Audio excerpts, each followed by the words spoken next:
श्रीमद्भागवत महापुराण तृतीय स्कंध अथाष्टाविंशो अध्याय। अष्टांग योग की विधि। श्री भगवान उवाच। योगस्य लक्षणं वच्चे सबीजस्य नृपात्मज मनो येनो विधिना प्रसन्नं याति सत्पथम्। कपिल भगवान कहते हैं, माता जी, अब मैं तुम्हें सबीज ध्येय स्वरूप के आलम्बन से युक्त योग का लक्षण बताता हूँ, जिसके द्वारा चित्त शुद्ध एवं प्रसन्न होकर परमात्मा के मार्ग में प्रवृत्त हो जाता है। स्वधर्माचरणं शक्तया विधर्माच्च निर्वर्तनं दैवाल्लब्धेन संतोष आत्मविचरणाचरणम्। यथाशक्ति शास्त्र भीत स्वधर्म पालन करना तथा शास्त्र विरुद्ध आचरण का परित्याग करना, प्रारब्ध के अनुसार जो कुछ मिल जाए उसी में संतुष्ट रहना, आत्मज्ञानियों के चरणों की पूजा करना। ग्राम्य धर्म निवृत्तिश्च मोक्ष धर्म रतिस्तथा मितमेध्यादनं सस्वद्विविक्त क्षेम सेवनम। विषय वासनाओं को बढ़ाने वाले कर्मों से दूर रहना, संसार बंधन से छुड़ाने वाले धर्मों में प्रेम करना, पवित्र और परमित भोजन करना, निरंतर एकांत और निर्भय स्थान में रहना।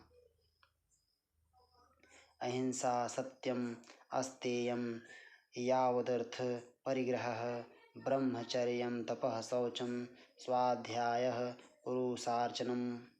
मन, वाणी और शरीर से किसी जीव को ना सताना, सत्य बोलना, चोरी ना करना, आवश्यकता से अधिक वस्तुओं का संग्रह ना करना, ब्रह्मचर्य का पालन करना, तपस्या करना, धर्म पालन के लिए कष्ट सहना, बाहर भीतर से पवित्र रहना, शास्त्रों का अध्ययन करना, भगवान की पूजा करना। मौनं सदा असन् जयस्थैर्यं प्राणजयः शनैः प्रत्याहारश्चेन्द्रियाणां विषयान् मनसा हृदि। वाणी का संयम करना, उत्तम आसनों का अभ्यास करके स्थिरता पूर्वक बैठना, धीरे धीरे प्राणायाम के द्वारा श्वास को जीतना, इंद्रियों को मन के द्वारा विषयों से हटाकर अपने हृदय में ले जाना।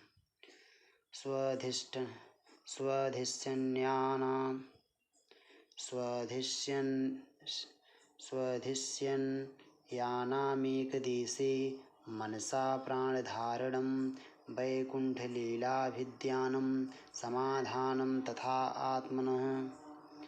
मूलाधार आदि किसी एक केंद्र में मन के सहित प्राणों को स्थिर करना, निरंतर भगवान की लीलाओं का चिंतन और चित्त को समाहित करना।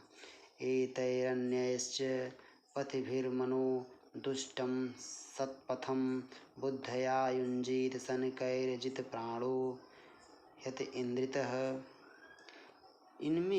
इनसे तथा व्रत दान आदि दूसरे साधनों से भी सावधानी के साथ प्राणों को जीतकर बुद्धि के द्वारा अपने कुमारगामी दुष्ट चित्त को धीरे धीरे एकाग्र करें, परमात्मा के ध्यान में लगावें। शुचौ देशे प्रतिष्ठाप्य विजितासन आसनं तस्मिन् स्वस्ति समासीन ऋजुकायः समभ्यसेत। पहले आसन को जीते, फिर प्राणायाम के अभ्यास के लिए पवित्र देश में कुश मृग चर्मादि से युक्त आसन बिछावें। उस पर शरीर को सीधा और स्थिर रखते हुए सुखपूर्वक बैठकर अभ्यास करें। प्राणस्य शोधयेन्मार्गं पूरकुंभकरे चकैः प्रतिकूलेन वा चित्तं यथा स्थिरं चंचलम्। आरंभ में बाएं नासिका से पूरक, कुंभक और रेचक करें, फिर इसके विपरीत दाहिनी नासिका से प्राणायाम करके प्राण के मार्ग का शोधन करें, जिससे चित्त स्थिर और निश्चल हो जाए। मनो अचिरात्स्या द्विर्जं जितश्वासस्य योगिनः वायग्निभ्यां यथा लोहम् अधमातं त्यजति वैमलम्। जिस प्रकार वायु और अग्नि से तपाया हुआ सोना अपने मल को त्याग देता है, उसी प्रकार जो योगी प्राण वायु को जीत लेता है, उसका मन बहुत शीघ्र शुद्ध हो जाता है। प्राणायामैर्देहेद्दो सांधारणाभिश्च किल्बिषान् प्रत्याहारेण संसर्गान्ध्यानेनानीश्वरान् गुणान्। अतः योगी को उचित है कि प्राणायाम से वात पित्त आदि जनित दोषों को, धारणा से पापों को, प्रत्याहार से विषयों के संबंध को और ध्यान से भगवत विमुख करने वाले राग द्वेष आदि दुर्गुणों को दूर करे। यदा मनः स्वं विरजम योगेन सुसमाहितं काष्ठां भगवतो ध्यायेस्वनासाग्रा अवलोकनः। जब योग का अभ्यास करते करते चित्त निर्मल और एकाग्र हो जाए, तब नासिका के अग्रभाग में दृष्टि जमाकर इस प्रकार भगवान की मूर्ति का ध्यान करें। प्रसन्नवदनाम्भोजं पद्गर्भारूढेक्षणं नीलोत्पलदलश्यामं शङ्खचक्रगदाधरं लसत्पङ्कजकिञ्जल्कपीतकौशेयवाससं श्रीवत्सवक्षसं भ्राजत्कौस्तुभमुक्तकन्धरम्। भगवान का मुख कमल आनंद से प्रफुल्ल है, नेत्र कमल कोश के समान रत्नारे हैं, शरीर नील कमल दल के समान श्याम है, हाथों में शंख चक्र और गदा धारण किए हैं, कमल की केसर के समान पीला रेशमी वस्त्र लहरा रहा है, वक्षस्थल में श्री वत्स चिन्ह है और गले में कौस्तुभ मणि झिलमिला रही है।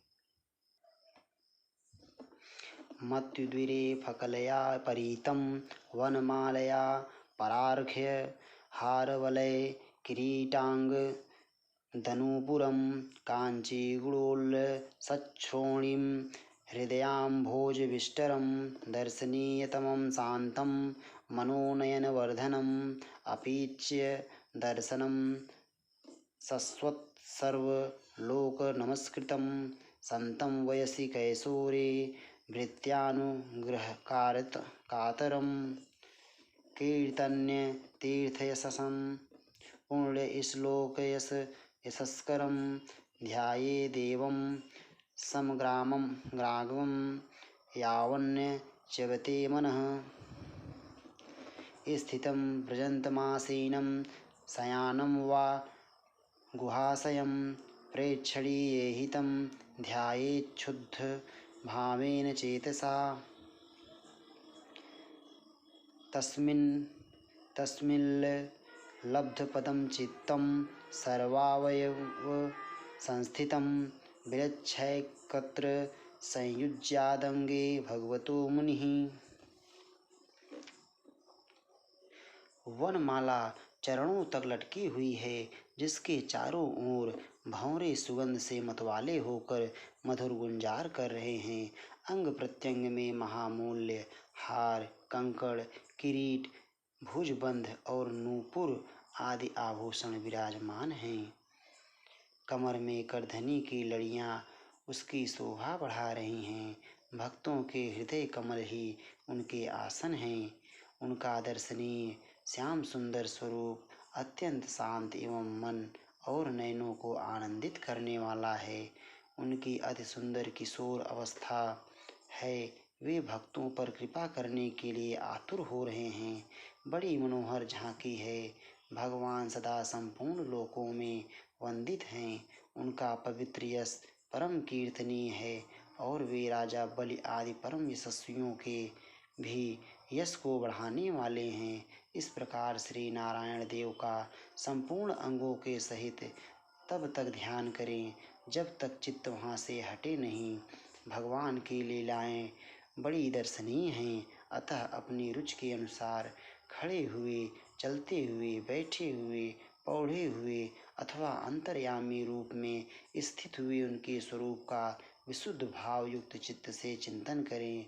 इस प्रकार योगी जब यह अच्छी तरह देख ले कि भगवत विग्रह में चित्त की स्थिति हो गई, तब वह उनके समस्त अंगों में लगे हुए चित्त को विशेष रूप से एक एक अंग में लगावे।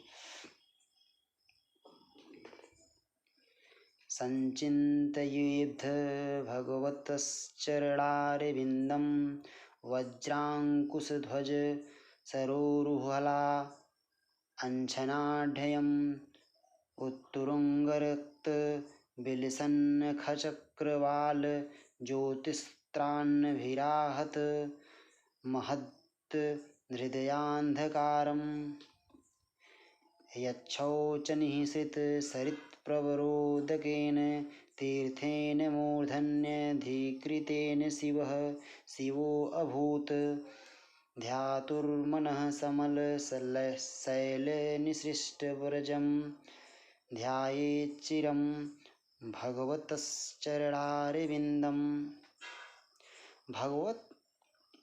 भगवान के चरण कमलों का ध्यान करना चाहिए।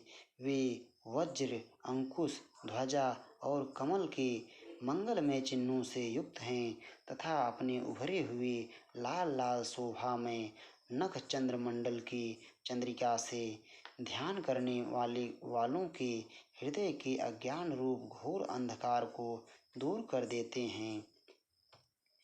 इन्हीं की धुवन से नदियों में श्रेष्ठ श्री गंगा जी प्रकट हुई थीं, जिनके पवित्र जल को मस्तक पर धारण करने के कारण स्वयं मंगल रूप श्री महादेव जी और भी अधिक मंगलमय हो गए।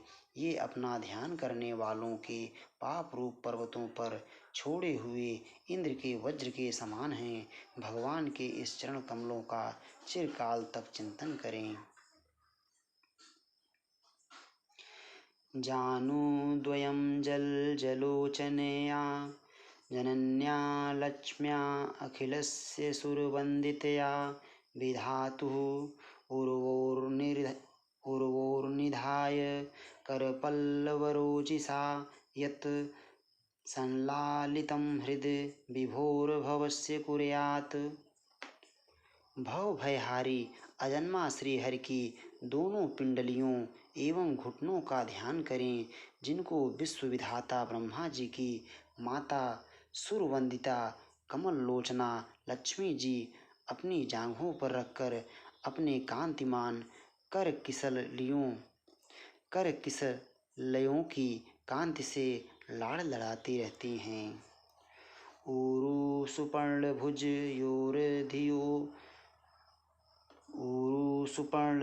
भुजयोर्धिशोभमाना ओजो निधि अतसिकाकु सुमावभासौ व्यालंबि पीतवर वाससी वर्तमान कांची कलाप परिरंभी नितंब बिंबम। भगवान की जांघों का ध्यान करें, जो अलसी के फूल के समान नीलवर्ण और बल की निधि हैं तथा गरुण जी की पीठ पर शोभायमान हैं। भगवान के नितंब बिंब का ध्यान करें, जो एड़ी तक लटके हुए पीतांबर से ढका हुआ है और उस पीतांबर के ऊपर पहनी हुई स्वर्णमयी करधनी की लड़ियों को आलिंगन कर रहा है। नाभि हृदम भुवनकोश गुहोदरस्थं यत्रात्मयोनि धिषणाखिलोकपहदं व्यूढं हरिन्मणि वृषस्तनयोर्मुष्य ध्यायेद्वयं विशदहारमयूखगौरम्। संपूर्ण लोकों के आश्रय स्थान भगवान के उधर देश में स्थित नाभि सरोवर का ध्यान करें। इसी में से ब्रह्मा जी का आधारभूत सर्वलोकमय कमल प्रकट हुआ है। फिर प्रभु के श्रेष्ठ मरकत मणि सदृश दोनों स्तनों का चिंतन करें, जो वक्ष स्थल पर पड़े हुए शुभ्र हारों की किरणों से गौरवर्ण जान पड़ते हैं। वक्षो अधिवास मृषभस्य महाविभूतेः पुंसां मनोनयन निर्वृत्तमादधानं कंठं च कौस्तुभं हृदिभूषणार्थं कुर्यान् मनस्य अखिललोक नमस्कृतस्य। इसके पश्चात पुरुषोत्तम भगवान के वक्ष स्थल का ध्यान करें, जो महालक्ष्मी जी का निवास स्थान और लोगों के मन एवं नेत्रों को आनंद देने वाला है। फिर संपूर्ण लोकों के वंदनीय भगवान के गले का चिंतन करें, जो मानो कौस्तुभ मणि को भी शोभित करने के लिए ही उसे धारण करता है। बाहूंश मंदरगिरेः परिवर्तनेन निर्लिप्त बाहुबलयान धिलोकपालान संचिन्तयेद् ससतारमस ह्यतेजः शंखं च तत्करसरोरु हराजहंसम। समस्त लोकपालों की आश्रयभूता भगवान की चारों भुजाओं का ध्यान कर, जिनमें धारण किए हुए कंकड़ आदि आभूषण समुद्र मंथन के समय मंदराचल की रगड़ से और भी उजले हो गए हैं, इसी प्रकार जिसके तेज को सहन नहीं किया जा सकता, उस सहस्त्र धारों वाले सुदर्शन चक्र का तथा उनके कर कमल में राजहंस के समान विराजमान शंख का चिंतन करें। कौमोदकीं भगवतो दयिताम् स्मरेत् दिग्धां रातिभट शोणितकर्दमेन मालां मधुव्रतवरूथगिरोप हुष्टां चैतस्य तत्त्वमलं मणिमस्य कंठे। फिर विपक्षी वीरों के रुधिर से सनी हुई प्रभु की प्यारी कौमोदकी गदा का, भौरों के शब्द से गुंजायमान वनमाला का और उनके कंठ में सुशोभित संपूर्ण जीवों के निर्मल तत्वरूप कौस्तुभ मणि का ध्यान करें। भृत्यानुक अंपित धियेह गृहीत मूर्तेः संचिन्तये भगवतो वदनारविन्दं यद्विस्फुरन्म करकुण्डलं लवल्गितेन विद्योतितामल कपोलमुदारनासम। भक्तों पर कृपा करने के लिए ही यहाँ साकार रूप धारण करने वाले श्री हरि के मुख कमल का ध्यान करें, जो सुगढ़ नासिका से सुशोभित है और झिलमिलाते हुए मकराकृत कुंडलों के हिलने से अतिशय प्रकाशमान स्वच्छ कपोलों के कारण बड़ा ही मनोहर जान पड़ता है। यच्छ्रीनिकेतमलिभिः परिसेव्यमानं भूत्या स्वया कुटिलकुन्तलवृन्दजुष्टं मीनद्वयास्रम् अधिक्षिपदपदब्जनेत्रं ध्यायेन्मनोमयं तन्द्रित उल्लसद्भ्रू।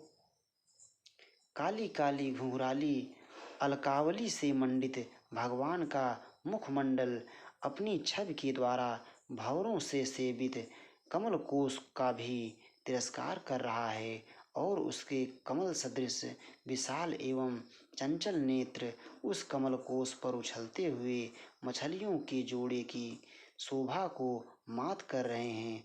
उन्नत भ्रूलताओं से सुशोभित भगवान के ऐसे मनोहर मुखार बिंद की मन में धारणा करके आलस्य रहित हो उसी का ध्यान करें। तस्यावलोकमधिकं कृपयाति घोरतापत्र योपशमनाय निसृष्टं लक्षणो स्त्रिग्धस्मिता अनुगुणितं विपुलप्रसादं ध्यायेच्चिरं विततभावतनया। वितत भावनया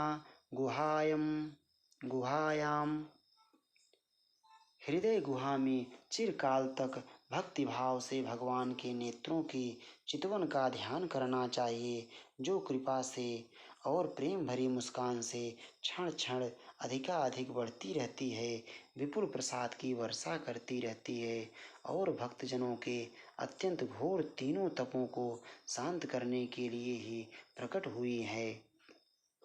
हासम हरेर वनिताखिल अलोक तीव्र शोकाश्रुसागर विशोषण मत्युदारं सम्मोहनाय रचितं निजमाययास्य भ्रूमण्डलं मुनिकृते मकरध्वजस्य। श्री हरि का हास्य प्रणत जनों के तीव्र से तीव्र शोक के अश्रुसागर को सुखा देता है और अत्यंत उदार हैं। मुनियों के हित के लिए कामदेव को मोहित करने के लिए ही अपनी माया से श्रीहरि ने अपने भ्रूमंडल को बनाया है, उनका ध्यान करना चाहिए। आत्मानमस्य जगतो निर्लेपं गुणामलं बिभर्ति कौस्तुभमणिं स्वरूपम भगवान हरि। अर्थात इस जगत की निर्लेप, निर्गुण, निर्मल तथा स्वरूप भूत आत्मा को कौस्तुभमणि के रूप में भगवान धारण करते हैं। ध्यानायनं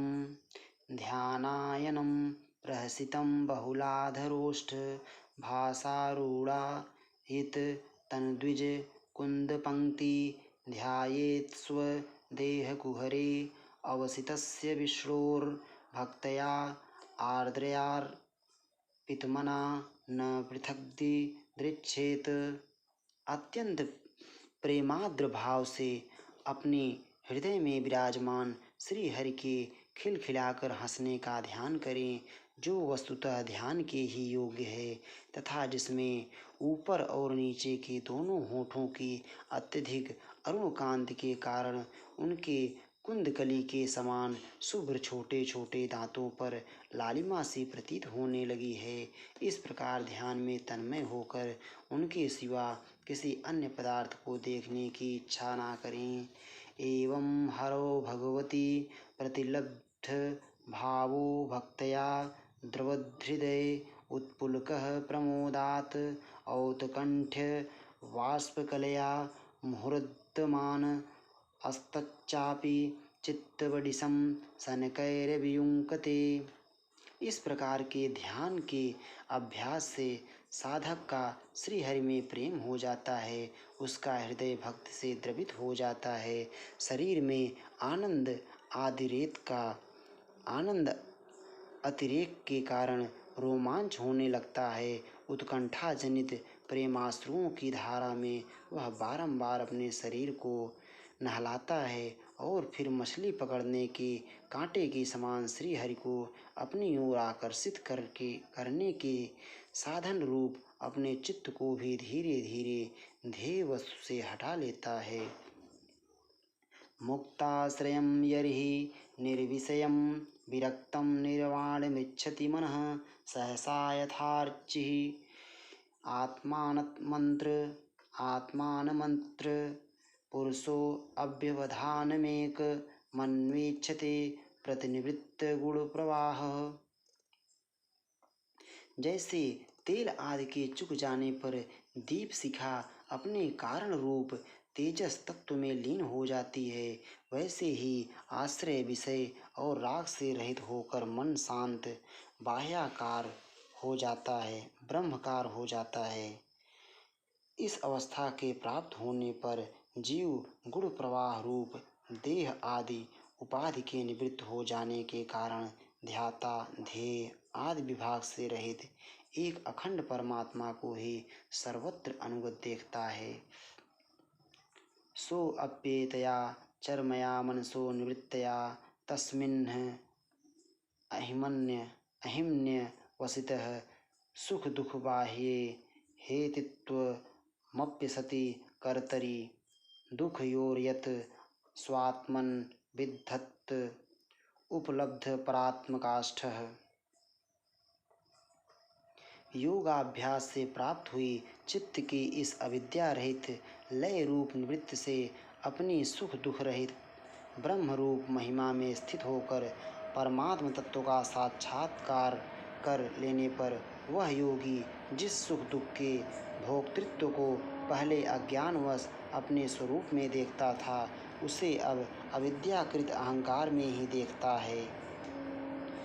देहं च तं न चरमः स्थितमुत्थितं वा सिद्धो विपश्यति यतो अध्यगम् अत्स्वरूपं दैवादुपेतमथ दैववशादुपेतं वासो यथा परिकृतं मदिरामदान्धः। जिस प्रकार मदिरा के मद से मतवाले पुरुष को अपनी कमर पर लपेटे हुए वस्त्र के रहने या गिरने की कुछ भी सुधि नहीं रहती, उसी प्रकार चरम अवस्था को प्राप्त हुए सिद्ध पुरुष को भी अपनी देह के बैठने उठने अथवा दैववश कहीं जाने या लौट आने के विषय में कुछ भी ज्ञान नहीं रहता, क्योंकि वह अपने परमानंदमय स्वरूप में स्थित है। देहो अपि दैववशगः खलु कर्म यावत् स्वारंभकं प्रतिसमीक्षत एव सासुः तं सप्रपञ्चम् अधिरूढसमाधियोगः स्वाप्नं पुनर्न भजते प्रतिबुद्धवस्तुः। यथा पुत्राच वित्ताच पृथङ्गमर्त्यः प्रतीयते अप्यात्म अत्वेनाभिमतादेहादेह पुरुषस्तथा यथोल्मुका द्विस्फुलिङ्गाद्धूमाद्वापि स्वसंभवात् अप्यात्मत्वेना अभिमताद्यथाग्निः पृथगुल्मुकात् भूतेन्द्रियान्तःकरणात् प्रधानात् जीवसंविज्ञात् संगीतात् आत्मा तथा पृथग्द्रष्टा भगवान् ब्रह्म संगीतः। सर्वभूतेषु चात्मानं सर्वभूतानि चात्मनि ईक्षेतानन्यभावेन भूतेष्विव तदात्मतां स्वयोनिषु यथा ज्योतिरेकं नाना प्रतीयते योनीनां गुणवैषम्यात् तथा आत्मा प्रकृतौ स्थितः। तस्मादिमां स्वमां प्रकृतिं दैवीं सदसदात्मिकां दुर्विभाव्यां पराभाव्य स्वरूपेणावतिष्ठते। उसका शरीर तो पूर्व जन्म के संस्कारों के अधीन है, अतः जब तक उसका आरंभक प्रारब्ध शेष है, तब तक वह इंद्रियों के सहित जीवित रहता है।